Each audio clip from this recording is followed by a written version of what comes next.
स्वागत है दोस्तों आपका हमारे यूट्यूब चैनल पे। आज पिछले वीडियो में हम लोग बीजेस के बारे में डिटेल जानकारी लिए थे और इस वीडियो में हम लोग फाइल का जो आगे का बोरलॉग है उसके बारे में जानकारी लेंगे। ये सीरियल नंबर 2 है।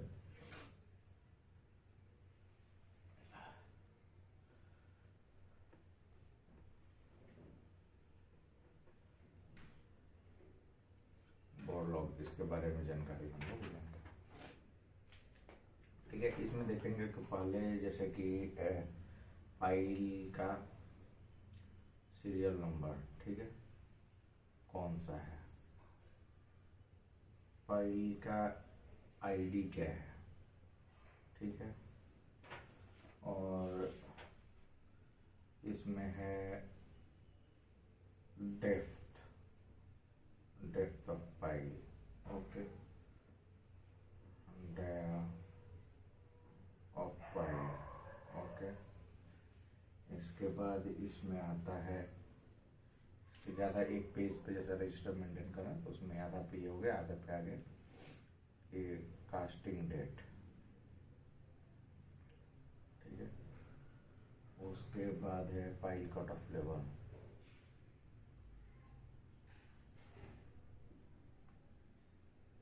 दूसरा हो गया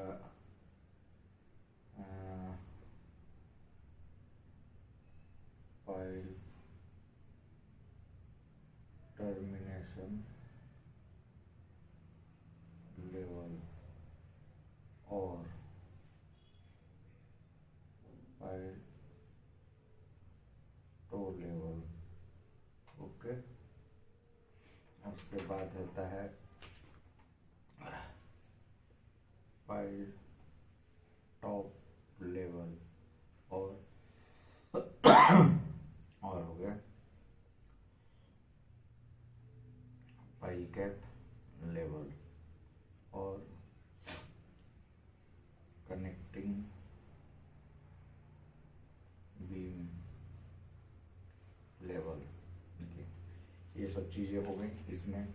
इसके बाद आता है ये, हम आपको ब्रीफ में अगर डिटेलिंग करना है तो फाइल स्टार्ट कब हुआ है। पहले देखते हैं कि जैसे कि ये ग्रुप हो गया राफ्ट का, इसमें 1 2 3 4 5 ऐसे मल्टीपल्स फाइल होंगे, समझ गए। अब ये जो राफ्ट है ऐसे मल्टीपल, एक प्रोजेक्ट में राफ्ट भी हो सकते हैं, समझ गए। तो इसमें इतना फाइल लेने की जरूरत नहीं है, समझाने के लिए आपको कम ही ले लेता हूँ।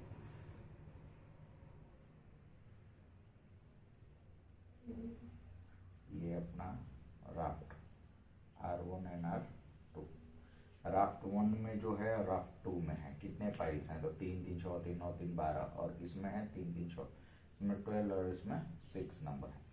अब जैसे कि फाइल आईडी आपको जनरेट करना है, फाइल आईडी, उसके बाद फाइल सीरियल नंबर से, तो फाइल आईडी क्या बोलेगा, तो राफ्ट तो R1, ठीक है, डैश दे दो स्लैश करो, और एस भी दे सकते हो स्लैश करो। इसको आप सीरियल नंबर 1 2 3 4 5 6 7 8 9 10 11 12 ऐसे कर दो, या इसको इस तरीके से भी कर सकते हैं हम लोग कि 1 2 3 4, जैसा भी आप लोग को एक बार में ही नंबरिंग करना और वो लेआउट प्लान में ही करना, ताकि वो सभी के पास सेम इंफॉर्मेशन रहे और फर्दर आगे भविष्य में कभी भी जरूरत पड़े तो ये इंफॉर्मेशन आपके पास अवेलेबल हो। अब जैसे कि आप देखते हैं, जब हम लोग अगर इसको आईडी बनाने का बात करेंगे तो आईडी बनाने के लिए जनरली क्या हो गया, ये राफ्ट 1 हो गया, इंडिकेशन है, तो राफ्ट 1 हो गया। अब ये R1 का है, अब R1 का है तो इसको नहीं, फाइल 1 फाइल 2 फाइल 2, तो R1 या P2 कर दो या R1 1 कर दो, ठीक है। तो इसका मतलब है कि सीरियल नंबर 1 जो है फाइल आईडी जो है R1 1, मतलब कोई भी अगर जाएगा तो सर्वे, ये जनरली सर्वे करने के बाद जो लेआउट प्लान बनता है उसी टाइम बनता है, तो उसमें इस फाइल को हमने स्पेसिफिकेशन में दे दिया कि ये सीरियल नंबर 1 का फाइल। अभी हमारे रिकॉर्ड में भी मेंशन रह गया, तो इसमें अगर मान लीजिए फ्यूचर में कभी भी प्रॉब्लम हुआ तो फाइल आईडी सपोज दैट 6 में प्रॉब्लम हुआ है राफ्ट 2 में, तो 1 2 3 4 5 और 6 है। सपोज दैट 6 में हुआ है तो R2 6 में प्रॉब्लम हुआ है। तो अब आपको इंडिकेशन तो है ही कि पाइल आईडी क्या था। तो पाइल आईडी में ये है कि पाइल आईडी में राफ्ट 2 और सीरियल नंबर 6। तो डायरेक्ट आप ये पाइल को, इसके पाइल का पूरा डिटेल निकालेंगे कि ये पाइल सीरियल नंबर क्या है। तो सीरियल नंबर क्या होता है रजिस्टर में, जैसे कि आप फाइल करने जाते हैं कि ये सपोज दैट ये डेट लिख दी है और इस डेट में जैसे कि आज 1/12/2021 को एक फाइल हुआ है, ठीक है। तो ये हुआ है कि R101, ये PR101 मतलब फाइल R1 राफ्ट 1 का 01 हुआ था। डेट सपोज दैट इसको 2/12/21 में करेंगे तो ये PR1-3 सीरियल नंबर। तो ये चेंज होते रहता है, रैंडम हो सकता है। जो आपका सीरीज करने को मिलेगा उस सीरीज के अकॉर्डिंग, जैसे कि आप ये इसका और इसका एक मिनिमम डिस्टेंस होता है, वो भी आपको हम आगे बताएंगे कि कितने डिस्टेंस पे एक फाइल से दूसरे फाइल में किया जा सकता है। तो जो है कि अब सीरीज ये मेंटेन करना नहीं, आपको ये करना है 1 करना है, उसके बाद 3 करना है, उसके बाद आपको फिर मिलेगा कि अब 2 करना है, फिर 6 करना है, फिर उसके बाद आप 4 कर सकते हैं। जैसे रैंडम में सेट किया जाता है, जिसका मिनिमम डिस्टेंस 2.5 मीटर हो उसके बाद से आप कर सकते हैं। 2.5 मीटर क्या है वो जनरली डाया पर डिपेंड होता है, ये आपको हम फॉर्मूला बताएंगे कि किस तरीके से इसका लेंथ डिसाइड होता है कि कितने के मीटर के बाद एक से दूसरा पाइप किया जा सकता है। तो आप लोग यहाँ पे अब देख लिए कि R1 है, राफ्ट 1 है और राफ्ट 2 है। इसमें 2 टाइप का है। राफ्ट 1 में ही 2 पाइल हुआ है, 1 हुआ है और 3 हुआ है। सपोज दैट हमें प्रॉब्लम मिल गया इसमें और 3 तारीख को या 2 तारीख को ही समझ लीजिए, मल्टीपल फाइल्स होती हैं एक दिन में 20-25 ऐसे करके। तो PR106 ये हुआ है। अब P03 में प्रॉब्लम आ गया सपोज दैट, तो P03 ये है, ठीक है, राफ्ट में। तो इस फाइल का हम लोग पूरा हिस्ट्री निकालेंगे, ठीक है।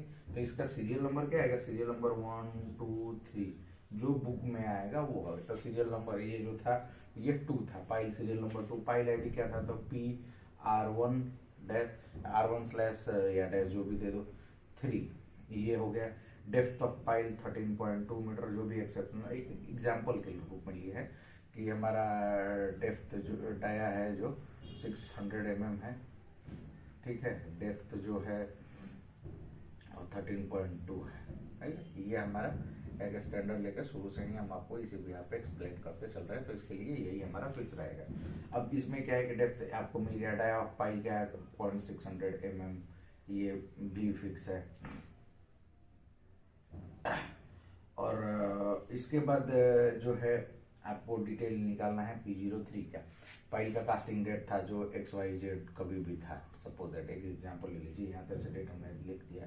तो XYZ क्या, 2 तारीख को पकड़ लीजिए, 2/12/21 को हमारे ये कास्ट हुआ था। फाइल का कट ऑफ लेवल जो था -600 था, वो माइनस में था, ठीक है। फाइल टर्मिनेशन लेवल जो है वो 13.8 था, माइनस में था, ठीक है। फाइल का टो लेवल ही यही हो गया, ओके।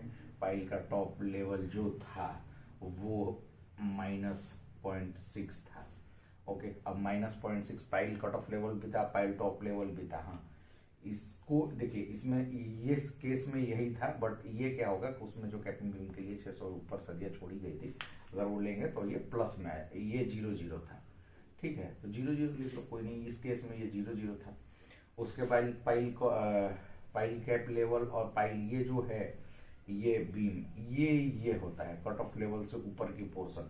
जैसे ये फाइल के बहुत सारे सरिये निकले हुए, ये कास्टिंग एजेंट कास्टिंग फाइल है, ठीक है। तो इस पोर्शन को ही कैपिंग बीम या कनेक्टिंग बीम में ऐसे दूसरे फाइल से या कुछ भी स्ट्रक्चर से ज्वाइन किया जाता है, उसको बोला जाता है, ठीक है। तो ये यही लेंथ हो गया, इसका जरूरत हमें नहीं है, ये डिटेलिंग मिल गया। अब हमें पता चलेगा कि अब इसमें सपोज दैट बोर, हाँ, इसमें 3-4 चीजें और ऐड होंगी, वो भी आगे आपको हम बताते हैं। तो अभी ये जनरली एक इतना लमसम डिटेलिंग हो गया आपका, ठीक है। ये डिटेलिंग के बाद अब एक आपको रफ इसमें डिटेल होता है कंक्रीट क्वांटिटी, ओके। वो मैं भूल गया था लिखने के लिए, कंक्रीट क्यूटी ठीक है, और कंक्रीट क्यूटी, ये हो गया थ्योरेटिकल, ये हो गया एक्चुअल। अब जाना चाहिए था 3.5 MQ, थ्योरेटिकल था 3.5 MQ, ठीक है, और गया इसमें 2.5 MQ। फिर भी हम लोग रिस्क ले रहे हैं कि चलो टेस्ट करते हैं, टेस्ट इंटीग्रिटी टेस्ट के या लोड टेस्ट के, उसमें ये फेल हो गया। तो उसका पूरा प्रॉपर डिटेलिंग जब हम निकालेंगे तो उसमें से ये हमारा 2 चीज़ निकला कि जाना चाहिए था इतना और गया, जाना चाहिए था इतना और गया इतना। इट मीन्स ये जो कंजम्पशन है कंक्रीट का वो कम गया, जिसके लिए हमारा ये फेलियर हुआ है। कभी कभी क्या होता है कि जैसे केस डाले केस नहीं जाता है, उसके लिए भी फेलियर होता है, तो उसको भी कंसिडर किया जाता है। ये डॉक्यूमेंटेशन है। अब आगे आपको हम डिटेल में लिख देते हैं कि किस किस चीज़ को आपको मेंशन है। ये तो इसलिए था कि क्यों क्या होता है, अब क्या क्या जरूरत पड़ता है रजिस्टर के लिए, हम आपको वो चीज़ें लिख देते हैं। तो आपको क्लियर यही चीज़ D2 आप अपने इसमें उतार सकते हैं। कोई कोई कंपनीज में इतना डिटेलिंग में जरूरत पड़ता है, किसी में नहीं पड़ता है। तो हो गया theoretical concrete quantity, actual concrete quantity. अब इसमें पाइल डेप्थ था, अब इसके नीचे ही एक आता है एक्चुअल बोर डेप्थ,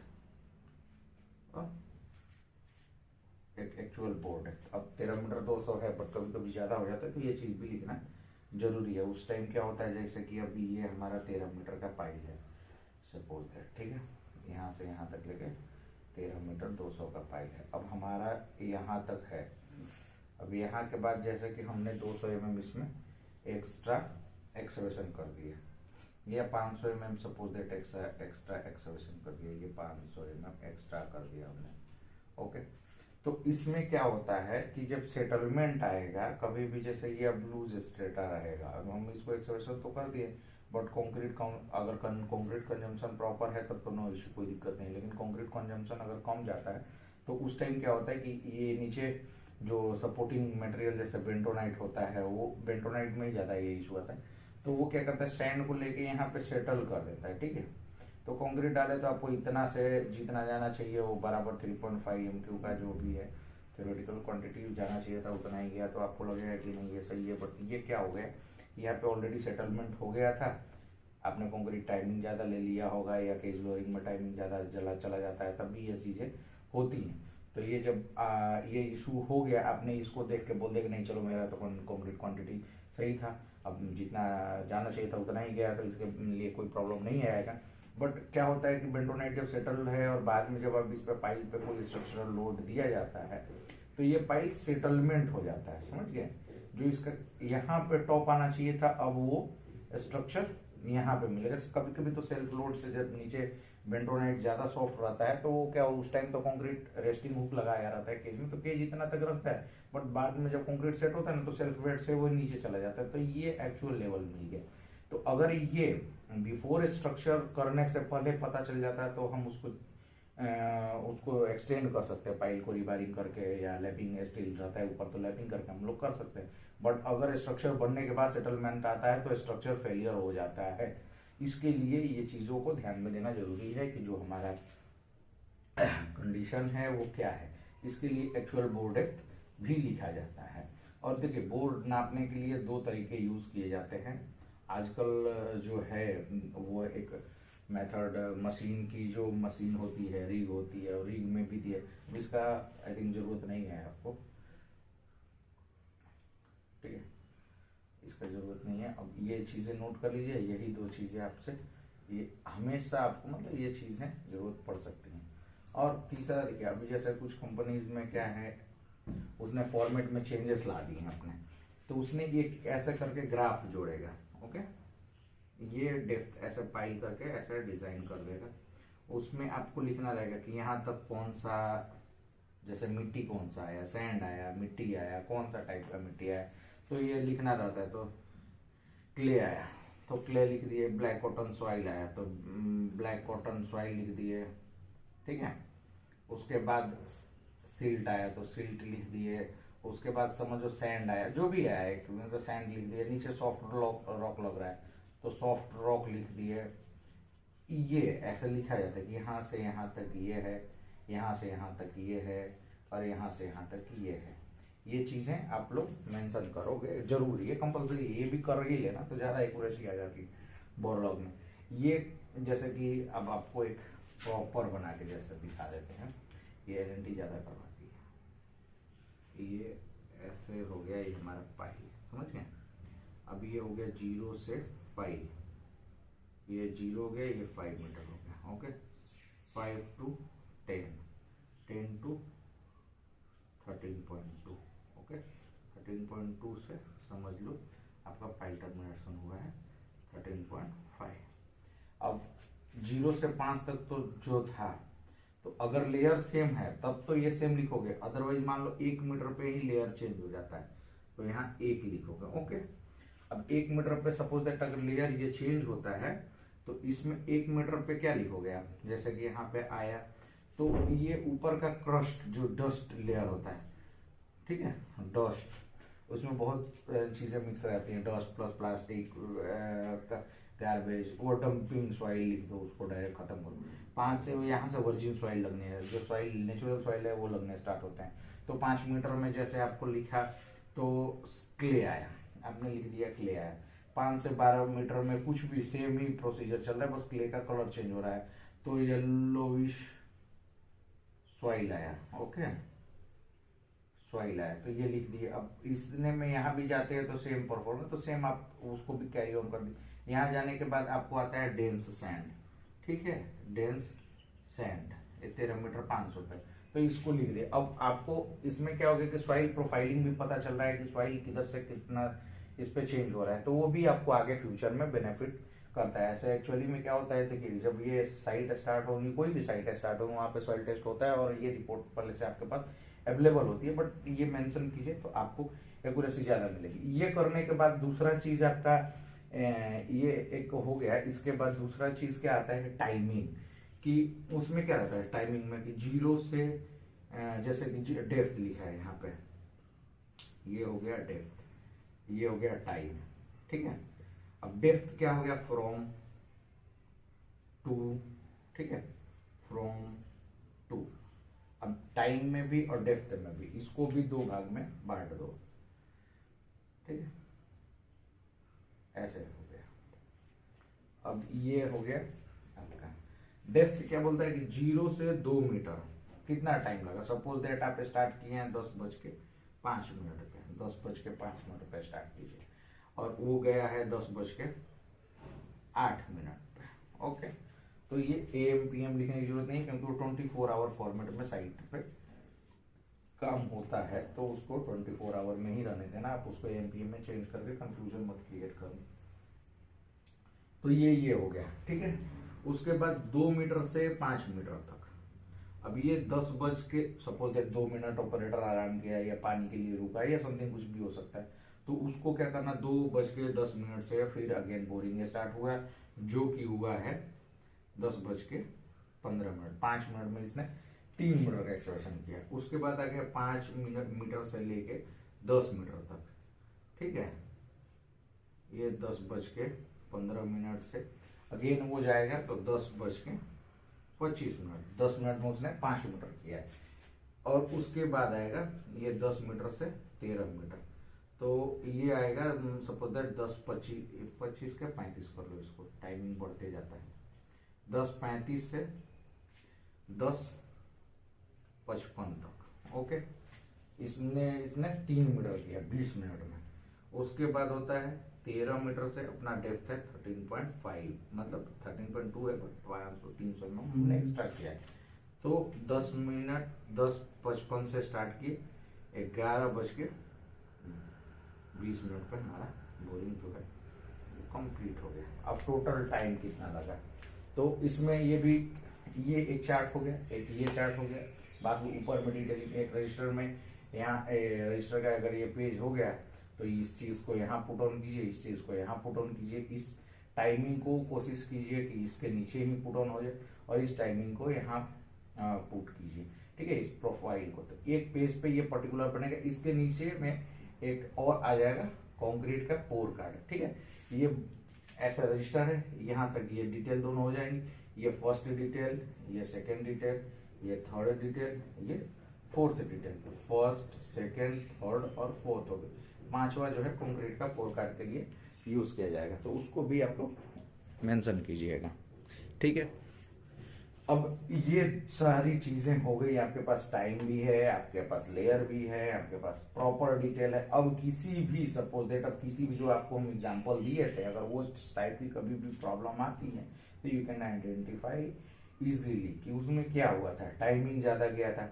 अब ये टाइमिंग होने के बावजूद एक रफ में, मतलब उसी पेज के पीछे या रफ में ही लिखा कि boring starting time, boring completing time, इसमें आता है वो। इसके नीचे जस्ट अभी ये हो गया, इसके नीचे एक चीज ये हो गया, खत्म करो इसको पहले। अब डीपीआर या इसमें भी लिख सकते हो, कोई दिक्कत नहीं आएगा। जनरली जो इंजीनियर्स लोग डीपीआर डेली के लिए मेंटेन करते हैं प्रोजेक्ट पर, उसमें वो चीजें मेंशन की जाती हैं, इसमें भी वो मेंशन किया जा सकता है। अब देखिए उसमें अगर जगह नीचे बचेगा, जगह बचेगा, नहीं बचेगा तो भी लिखना तो पड़ेगा आपको कि बोरिंग स्टार्टिंग, बोर लिखो, बोर स्टार्टिंग टाइम, ठीक है, बोर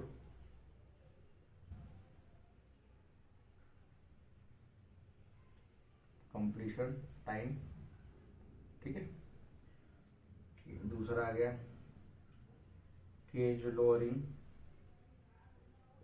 या बोरिंग खाली लिख दो, इतना लिखने का भी जरूरत नहीं है। बोरिंग फ्रॉम 10 बजे से सपोज दैट स्टार्ट हुआ था और 11:20, ओके। अब केज लोअरिंग होना चाहिए था 11:25 से, बट वो किया हुआ आपने 1 बजे से, 1 बजे टू 1:30 तक। उसमें लाइटिंग भी हो सकता है या केज फंस गया तो भी है। तीसरा जो आप इसमें डिटेलिंग करोगे वो ये केस डालने के बाद ट्रिमी लोअरिंग, ठीक है, ये भी एक चीज है, ये भी आपको बताएंगे, ये बहुत जरूरी है। ट्रिमी लोअरिंग, ओके। ये आपको कब से करना था, आपको करना था इतने, बट आप थोड़ा और डिले हो गया तो आप 15 बजे 1 घंटा आपको लग गया ट्रिमी डालने में, ठीक है। उसके बाद चौथा जो है वो आपको है फ्लशिंग। अगर बेंटोनाइट है तो कंपलसरी चीज है, जो कि मिनिमम ½ एन आवर होता है, और उसमें सैंड कंटेंट देखा जाता है। सैंड कंटेंट्स कम आ गया और डेप्थ प्रॉपर मिल रहा है, then you can start your concreting. करना था 15:02 से, बट आप कर रहे हो 15:55 से, ठीक है, और ये जाएगा 16:20 तक, ठीक है। पांचवा है आपका कंक्रीटिंग, ये करना था 16:20 से, तो ये चलो 16 आप 50 से लेके कर लो 17:30 तक, 40 मिनट में आपका ये कंक्रीट कंप्लीट हो। अब आप जैसे कि देखोगे कि बोरिंग स्टार्ट किए थे हम 10 बजे और कास्टिंग कर रहे थे हम 5:30 बजे। टोटल इसमें जो लमसम टाइम है 7.5 घंटा का लगा, ठीक है। अब इतने में जो है हमारा बोर सेटल हो सकता है, जिसमें बेंटोनाइट हो तो नीचे बैठ सकती है, पॉलीमर हो तो उसकी सैंड भी नीचे सेटलमेंट होता है, उसका भी सेटलमेंट होता है, थोड़ा ही होता है बट होता है, ठीक है। तो ये सब चीजें उसमें बहुत सारे फॉल्ट आ सकती है। अब तुम्हें एग्जामिन करने के लिए सबसे अपने पास क्या ऑप्शन है, बोरिंग टाइमिंग परफेक्ट है, बाकी ये बोरिंग टाइमिंग जहां से है उसके नीचे पूरा डिटेल हो तो आप लिखे ही हो, इधर जो मैंने बनाया था नीचे में के कितने टाइम में क्या हुआ, कितने मीटर में कितना टाइमिंग गया, इधर में उसका सैंपलिंग सॉइल कैसा आया। उसके बाद आपका केज लोअरिंग जो इंस्टेंटली होना चाहिए था वो आपने वहां पे 1-1.5 घंटे की मार्जिन ले लिया, ठीक है। तो ये भी आपको मेंशन करना पड़ेगा कि 1-1.5 घंटे का मार्जिन गया है, तो बोर उसमें भी सेटलमेंट हो सकता है। अगर नहीं हुआ है तो कोई दिक्कत नहीं है, आगे के प्रोसीजर चलेगा। अब आपने जो ट्रिमी लोअरिंग किया, ट्रिमी लोअरिंग करना था आपको मिनिमम टाइम में, जैसे मैक्सिमम 13 मिनट लगता है कितना बड़ा ट्रिमी सेट डालना होगा, मैं तो इससे ज्यादा तो देना ही नहीं चाहिए ट्रिमी लोअरिंग में टाइम। तो अगर इतना टाइम उसमें भी 1 घंटा आपने कंज्यूम किया है तो वो भी आपको बोर सेटलमेंट में इशू क्रिएट कर सकता है। चौथा है आपका फ्लशिंग, आपने फ्लशिंग किया और सपोज दैट फ्लशिंग में हमको 13.2 मीटर मिलना था और ये हमने बोर मारा था 13.5 मीटर का, तो हमें 13.2 मीटर मिला। हमने क्लाइंट को शो कर दिया, सर देखो आपका बोर लेंथ जितना था उतना आ गया, बट हमने एक्चुअल उनसे क्या यहाँ पे धोखा किया है, ये तो अगर ये होता है, सपोज दैट इन फ्यूचर कभी भी ऐसे, एग्जाम्पल के रूप में लेना है इसको, और ये करता कोई नहीं है बट मान लो कभी कभी कॉन्ट्रैक्टर्स हैं जो कि ये कर जाते हैं, तो उस केस में क्या होगा, आपके पास क्या होगा, ऑप्शन क्या है। तो अगर ये 200-300 mm का जो ये सेटलमेंट आया है उसका साइड इफेक्ट भी झेलना पड़ सकता है। अगर नीचे हार्ड सैंड केवल सेटल्ड हुआ है तो वो चलो, पॉलीमर में क्या होता है कि सैंड सेटल हो गया, ऊपर आ गया तो कोई दिक्कत नहीं है, ड्राई बोर में तो खैर ये इशू आता ही नहीं है, कोलैप्स नहीं होता है। बट अगर पानी का लेवल है वहां पे और ये प्रॉब्लम हुआ है बेंटोनाइट में, तो इट मीन्स वहां बेंटोनाइट सैंड के साथ नीचे सेटल्ड हो गया। अब उसको उठाने के लिए क्या करोगे, फ्लशिंग की है पूरा, जितना ट्रिमी था उतना दूर तक, ऐसे जैसे ये ट्रिमी है तो ये क्या करेगा, ऐसे ऐसे पानी को प्रेशर से लिफ्ट करता है, तो इसमें जो यहाँ सैंड वैंड सेटल होता है उठ के ऊपर आ जाता है, जो कि ऐसे बोर से बाहर चला जाता है। बट अगर ये नहीं होता है तो क्या होगा, नहीं होता है तो आपका वो नीचे सेटल होगा तो आपकी पाइप सेटलमेंट कर सकता है, स्ट्रक्चर फेलियर कर सकता है, बहुत सारे कॉजेस आ सकते हैं। उसके लिए ये चीज को ध्यान में दे रख के करना चाहिए, कभी उतना चीटिंग ना करो। कंक्रीटिंग में जो टाइमिंग था वो भी आपका वेरी कर गया, इसमें चॉकअप हो सकते हैं, कंक्रीट कंजम्पशन कम जा सकता है, बहुत सारे साइड इफेक्ट इसके भी आ सकते हैं। तो ये चीज, ये मेन एक्चुअली क्या है कि अंडरग्राउंड वर्क में जो है वो टाइमिंग सबसे मेन रोल प्ले करता है कोई भी चीज की एक्यूरेसी लाने में।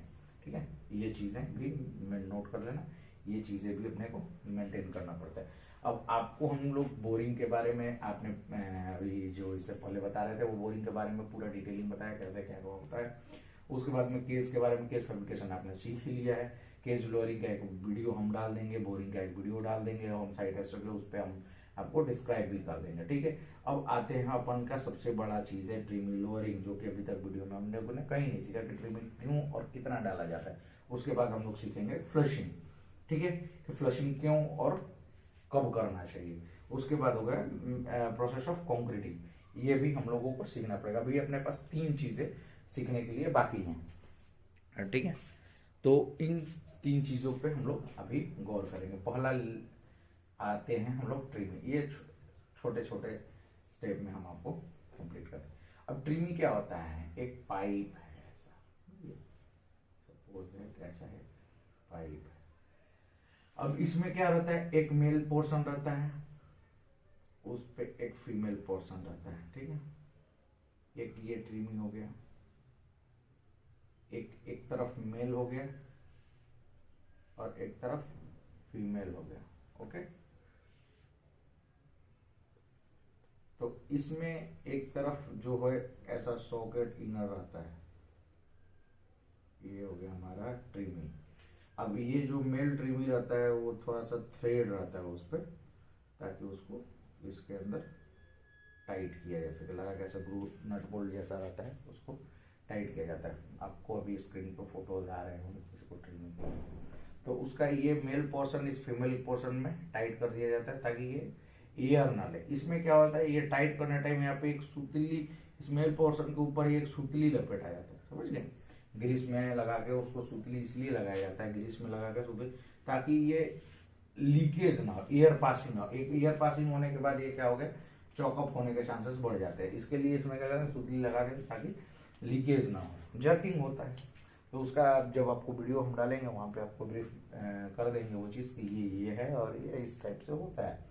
ठीक है, तो ये ट्रिमी हो गया। ट्रिमी में आपने ट्रिमी टाइट करने का फोटो भी आपके स्क्रीन पे चल रहा है, अभी आप देख रहे होंगे। तो उस ट्रिमी को एक 1 बाय 1 करके ऐड करके लोअर किया जाता है। अब देखिए ट्रिमी बोर लेंथ, अब ये जो बोर लेंथ लिखने का क्या जरूरत है, 13.2 मीटर बोर लेंथ है। Okay, from the ground level. अब आपको ट्रिमी कितना डालना पड़ेगा, इसमें क्या होता है, एक जनरल फॉर्मूला होता है कि जितना डायामीटर का ट्रिमी है उसका 10 कम डालो।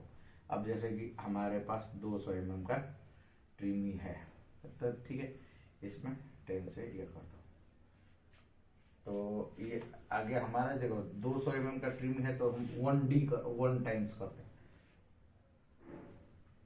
1, तो यानी कि 200 mm ही हम नीचे छोड़ेंगे स्पेस। अब यहाँ से ये ट्रिमी स्टार्ट हुआ और ये हमारा बोर डेप्थ है। ठीक है, तो ये ट्रिमी जो है हमारा वो यहाँ आके खत्म हो जाएगा। ये जो मार्जिन बचेगा वो 200 mm का बचेगा, क्योंकि वो 1D होता है। ठीक है, diameter of trimming 1 into diameter of trimming. ठीक है, ये होता है। ये कितना भी अब साइड में तो बहुत कुछ कॉम्प्रोमाइज होता है, बट कोई दिक्कत नहीं, इतना होना चाहिए मिनिमम। इससे ज्यादा हो तो ज्यादा भी ज्यादा नहीं कर सकते, नहीं तो क्या होता है जब ये डिस्चार्ज होता है ना कंक्रीट इधर से, तो ये जितना दूर पानी में ट्रेवल करेगा बेंटोनाइट में या सपोज दैट उसमें, तो जितना दूर ट्रेवल करेगा तो ये सेग्रीगेट होने लगता है, समझ गए। तो इसके लिए ज्यादा नहीं रखते हैं, मिनिमम ये है क्राइटेरिया, और मैक्सिमम जो है 0.5 तक अलाउबल होता है, उतना से ज्यादा कोई अलाउ करेगा भी नहीं साइड को। ठीक, तो ये चीज होता है। अब ये क्या है, ये कितने तक डालना है, तो ये डालना पड़ेगा हमें 13 मीटर का ट्रिमिंग। अब आप ये 1.5 का करके डालो, 3 मीटर का करके डालो, जितना डाल सकते हो डालो। पाइल में क्या होता है, मैक्सिमम बड़ा लेंथ का ट्रिम यूज किया जाता है, और डायफ्राम वॉल में छोटे छोटे लेंथ की ट्रिम यूज किया जाता है, क्योंकि उसमें 2 सेट ट्रिम लगता है, इसमें 1 सेट ट्रिम लगता है। ठीक है, अब इसमें ये है आपका केस, आपने 13.2 में कितना का ट्रिम डालेंगे, लगभग 13 मीटर का। ठीक है, या 12.7 का डाल दो, इससे कम नहीं कर सकते। ठीक, ये करोगे। अब कंक्रीट करने टाइम कितना उठा सकते हो आप, तो एज पर हो गया, एज पर IS कोड आपको 1.5 मीटर तक लिफ्ट कर सकते हो, और 1.5 मीटर ही अंदर छोड़ा जाता है। ठीक है, एज पर IS code inside the concrete कितना ट्रिम रहना चाहिए, ये क्वेश्चन हमेशा आप जब इंटरव्यू में जाएंगे भी तो पूछा जाता है कि एज पर IS कोड कंक्रीट के अंदर ट्रिम कितना होना चाहिए, तो 1.5 मीटर। एज पर जनरल प्रैक्टिस कितना होना चाहिए, एज पर जनरल प्रैक्टिस कितना होना चाहिए, तो जनरल प्रैक्टिस के अकॉर्डिंग ये हम लोग 2.5 मीटर से 3 मीटर तक रखते। क्यों रखते हैं, तो क्यों इसलिए रखते हैं क्योंकि जब ट्रेन से ये ट्रिम ऊपर की तरफ उठाते हैं तो ये कोई टेप थोड़े लेके बैठा रहता है कि कितना मीटर उठा रहे बंद को, तो वो क्या होता है कभी कभी 1.5 मीटर से ज्यादा निकल जाएगा। तो वो जब ज्यादा निकल जाएगा, सपोज दैट इसको जो ट्रिमिंग का प्लेसिंग यहाँ तक है, ठीक है, इसको इतना लिफ्ट करने का परमिशन है, और सपोज दैट वो यहाँ तक लिफ्ट कर गया, तो क्या होगा, ये यहाँ तक जा रहा था, अब यहाँ तक तो कंक्रीट आया, बट यहाँ तक अगर इससे ऊपर जाएगा तो यहाँ पे क्या आएगा, एक लेयर जम जाएगा। ठीक है, कंक्रीट का, सॉरी कंक्रीट का बोल रहे हैं, बेंटोनाइट का, पॉलीमर का, या मड जो स्लस उसमें ऊपर है उसका ये लेयर बन जाएगा। तो उसमें क्या होता है, ऐसे पाइल में नेकिंग आने का चांसेस रहता है, जो ये पाइल आया है ऐसे नेकिंग आता है इसमें, समझ गए। कभी कभी बल्जिंग आने लगता है, अब कंप्रेशन ज्यादा हो गया तो ठीक है, तो बल्जिंग आके ऐसे निकल जाएगा, इनर नेक आउटर नेक, ऐसे करके बहुत सारे साइड इफेक्ट आते हैं। इसमें कभी साइड से नेकिंग हो जाएगा, इधर से रहेगा सही, इधर यहाँ पे अगर सपोज दैट मिट्टी ये डम आ गया ऊपर ट्रिमिंग हुआ तो इंटरप्ट हो गया, बट यहाँ तो कनेक्टिंग आ गया बट यहाँ नहीं आया, तो ये क्या होता है, डायर लेजर हो जाता है, समझिए, तो स्ट्रेंथ कॉम्प्रोमाइज हो जाती है। इसके लिए ये चीज किया जाता है। इसके बारे में एक डिटेल रिव्यू जब आपको भी IS कोड पढ़ेंगे तो उसमें ये चीज दिया हुआ है, ये चीज आप डिटेल से पढ़ना। ठीक है, ट्रिमिंग लोअरिंग हो गया, क्यों और क्या है। अब आते हैं अपन फ्लशिंग। फ्लशिंग जो है वो देखो, ये जनरली बेंटोनाइट में यूज किया जाता है। ठीक है, बेंटोनाइट में यूज किया जाता है। बेंटोनाइट में उस फ्लशिंग के करने टाइम बेंटोनाइट की डेंसिटी जो होती है 1.052, कितना ले सकते हो, 1.09, इसके बीच में होना चाहिए। ठीक है, तो बेंटोनाइट की फ्लशिंग इतना रहे, 1.06 रहे तो ज्यादा बेस्ट है, 7 रहे चलेगा, कोई दिक्कत नहीं है, इतने में आप करोगे। इसमें क्या होता है कि जो बोरिंग के टाइम की जो डेंसिटी होती है 1.1 होती है। ठीक है, 1.1 होती है, इसको लूज करना पड़ता है, ये बहुत ही गाढ़ा होता है, समझ गए, तो इसको लूज करना पड़ता है, नहीं तो क्या होता है कंक्रीट की जो प्लेसमेंट होती है वो प्रॉपर नहीं हो पाती है, तो उसमें भी प्रॉब्लम आने के चांसेस होते हैं। कॉम्पैक्शन प्रॉपर नहीं होगा तो आप समझ ही सकते हैं, हनीकॉम्ब आएगा, वॉइड जनरेट होंगे, तो वो स्ट्रेंथ लूज कर जाएगा कंक्रीट। तो इसके लिए ये भी मायने रखता है कि फ्लशिंग में ये है। अब ये फ्लशिंग की है तो उसमें सैंड कंटेंट चेक किया जाता है। आप गूगल पे पढ़ लेना सैंड कंटेंट क्या होता है, डिटेल में पढ़ना उसको, सैंड कंटेंट क्या होता है, चेक कैसे करते हैं, चन्नी जैसा होता है उसमें सैंड चेक किया जाता है, उसको हटाने के लिए डिसेंडर बहुत टाइप की टेक्नोलॉजी आ गई है, उतना प्रॉब्लम नहीं है अभी तो। जो बेंटोनाइट में ये चेक किया जाता है, ठीक है, इसका इसके बीच में और इसके बीच में होना चाहिए। मिनिमम जो टाइम है वो 30 मिनट होना चाहिए। ठीक है, इसमें क्या होता है, बोर अच्छे से फ्लश हो जाता है। कभी कभी 5-10 मिनट में भी आदमी 10 मिनट में तो करना ही नहीं चाहिए। 30 मिनट में करने के बाद क्या होता है, बोर क्लीन हो जाता है, एकदम प्रॉपर वे में क्लीन हो जाता है। उसके बाद आप लोग उसको फ्लशिंग को बंद कर सकते हैं। ठीक, तो ये सब चीज़ें आप माइंड में रखिएगा। जब आप इंटरव्यू के लिए भी जाएंगे तो ये क्वेश्चन पूछा जा सकता है। अगर आप बोलेंगे हमारे पास एक्सपीरियंस है, तो क्या है एक्सपीरियंस, यही सब चीज़ें तो होती हैं, साइट एक्टिविटी के बारे में पूछा जाता है। समझ गए, ये हो गए। अब फ्लशिंग भी आपका चैप्टर क्लोज हो गया। अब कंक्रीटिंग, कंक्रीटिंग में जो ट्रिमिंग में बता रहा था वही चीज़ है। कंक्रीट करने टाइम 1.5 मीटर IS कोड के अकॉर्डिंग होना चाहिए, बट हम लोग 3 मीटर लेके चलते हैं, क्योंकि उसमें सेफ्टी भी अपना कंसिडर करना होता है कि इतना ट्रिमी जितना अंदर रहेगा। अब आपको इसे हम डाइफ्राम में दिखा देंगे, क्योंकि अभी पाई का काम नहीं चल रहा है, बट अगर पाई का काम भी चलेगा तो हम लोग वहाँ भी दिखा देंगे, और नहीं तो डाइफ्राम का काम चल रहा है वहाँ पर हम आपको ले जाकर साइड पर ऑन साइड वीडियो बना के आपको कल एक वीडियो डालेंगे हम। ठीक है, तो उसमें ये भी पढ़ा देंगे आपको। चलिए, सब्सक्राइब कीजिए हमारे चैनल को, ताकि हमें भी कुछ मोटिवेशन मिले, तो हम आगे की तरफ आपको ज़्यादा डिस्क्रिप्शन में पढ़ाई करा सके। और धन्यवाद आपको इतना समय देने के लिए।